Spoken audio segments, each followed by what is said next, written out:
Sebaliknya, orang yang suka berbohong akan kehilangan kepercayaan dari orang lain.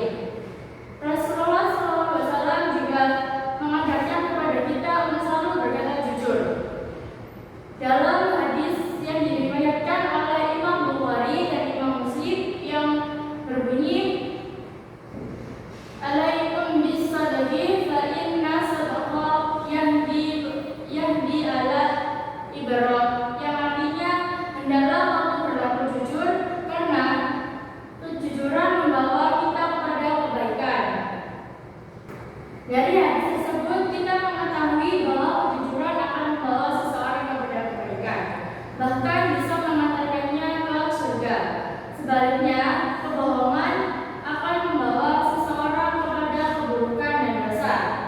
Hadirin yang dirahmati Allah, dalam kehidupan sehari-hari kita dapat menerapkan sikap jujur. Sebagai contoh, seorang pelajar ketika mengerjakan ujian itu harus jujur, tidak boleh mencontek. Jujur kepada orang tua tentang kegiatan kita pada hari ini dan jujur kepada guru ketika kita melakukan kesalahan. Mungkin terkadang berkata jujur terasa sulit apabila kita merasa takut dimarahi dan takut dikena hukuman. Namun, dengan kita bersikap jujur, itu justru membawa kebaikan pada diri kita sendiri. Meskipun kita melakukan kesalahan, kita akan tetap mudah dimaafkan. Tapi kalau orang yang suka berbohong akan lebih sulit dimaafkan.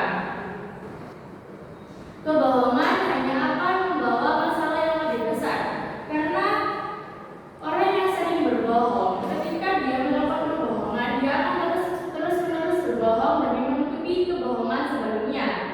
Akhirnya